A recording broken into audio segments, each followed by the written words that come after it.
What's up, everybody? Welcome to another episode of the Prop Wiz.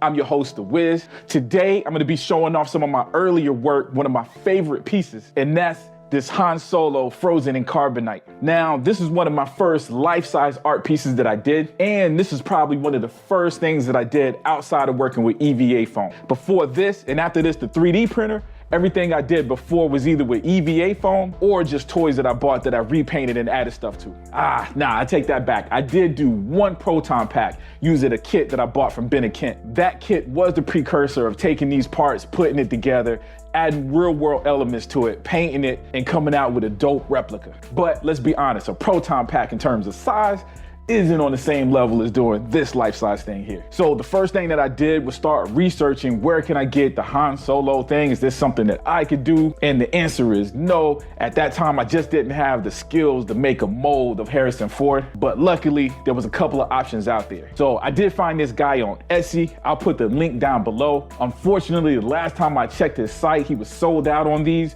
But this might be one of them things where he might just be taking a break because it is still showing up on his site. But what this was that I bought was a fiberglass mold of Han Solo as played by Harrison Ford. And literally all it contained was face, body, hands, and pieces of the feet. It didn't come in one part. Everywhere where you see separation is where it was separated. In fact, this body part was cut in half. It took me a little bit to get that to connect. I think during the shipping, it shipped during the summer months. It was very, very hot, so it was real warped when I got it. But I was able to take a heat gun to it, mold it to where I need it, and kind of fill in the blanks with some Bondo. And Bondo is the magical word when it comes to this thing right here. Besides the fiberglass Han Solo pieces, everything else you're seeing is probably Bondo or covered with Bondo. The first thing I did, in fact, when I ordered the Han Solo, before it got here, I want to say it took about a month and a half for it to get here. I believe at that time it was a made to order item. I don't think this was something he had stacked around, but on Etsy on the site, it explained that yes, it was gonna take a while. I believe it said it was gonna take 3 to 4 weeks. It ended up taking a little bit longer, but the guy was very, very good with his communication. So he let me know what was going on.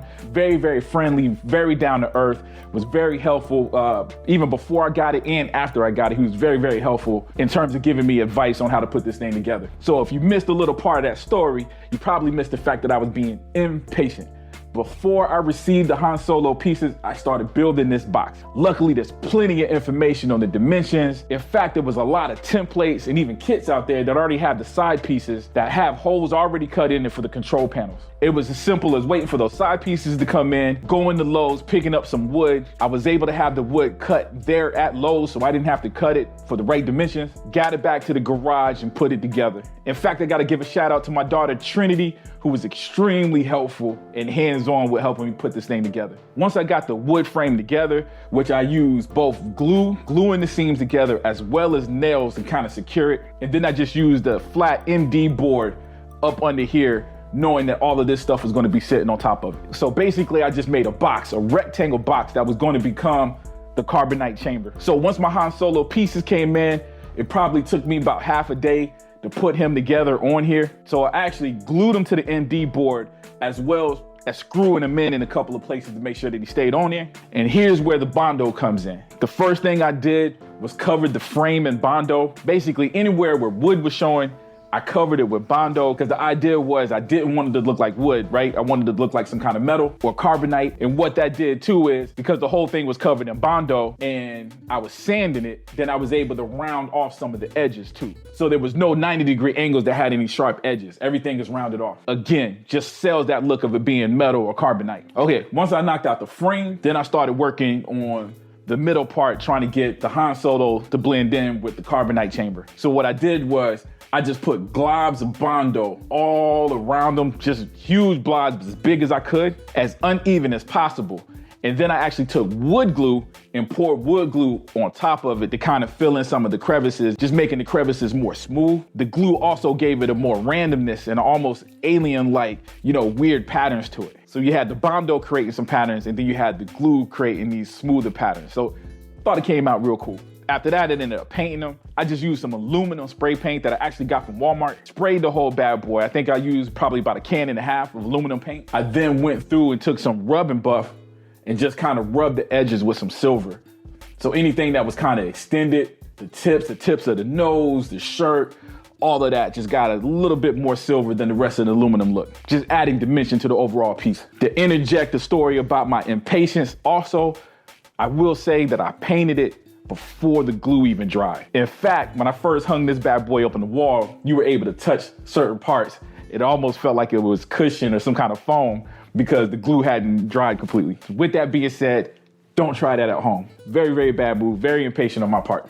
And speaking about getting this bad boy on the wall, so I use MD wood for the whole thing, for the frame, but the board that I use that's up under here, that's actually up under the Han Solo, I don't know if I got the wrong kind of MD wood or what, but it is very, very heavy. So the actual frame was light, but there's a wood in here that's supporting everything that's extremely heavy. So when it came to putting this heavy thing on the wall, I did a little bit of research and came up with the idea of using what's called French cleats to hold this thing up. They said I could probably get away with just 1 or 2 at the top.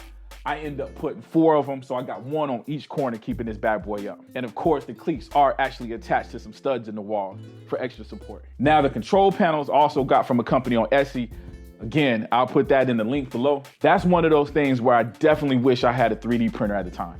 There's plenty of files for the control panels online, something I probably would have easily been able to print 2 or 3 days. Now, what I bought wasn't bad at all. I bought one that had electronics already in it. The electronics aren't my favorite. They just look like LED lights that was put in there. So there's nothing alien about it.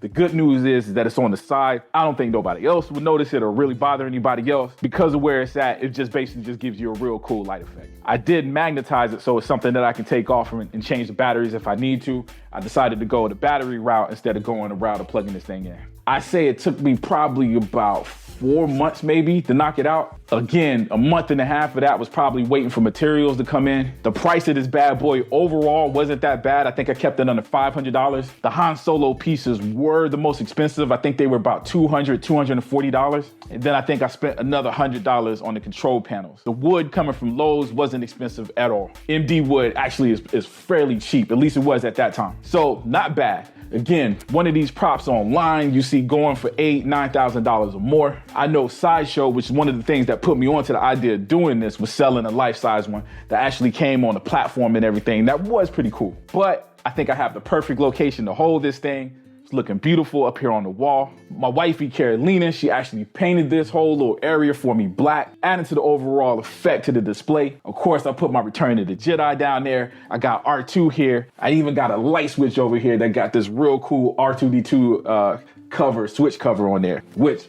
I probably need to review that. I got a bunch of those around the house. That's it for today. Please leave a comment. Let me know what you guys think. Is this something you're interested in building? Is this something you've already built? Hey, were you one of the lucky few that bought one of the life-size ones? Let me know what's up. Let me know what you think. If you like the video, please like the video. And if you haven't already, please subscribe. Subscribe today. That way you'll know anytime I drop a new video. Also, please follow me on Instagram at the Prop Wiz. Every now and then I drop little shorter videos that you might not be able to see here. And sometimes you get preview of things to come where I'm taking pictures of some of the props that I'm working on. Real cool place to be, man. Trying to build it up. Go follow me if you can. But anyways, love you guys to death. I'll check you out next time. All right, peace.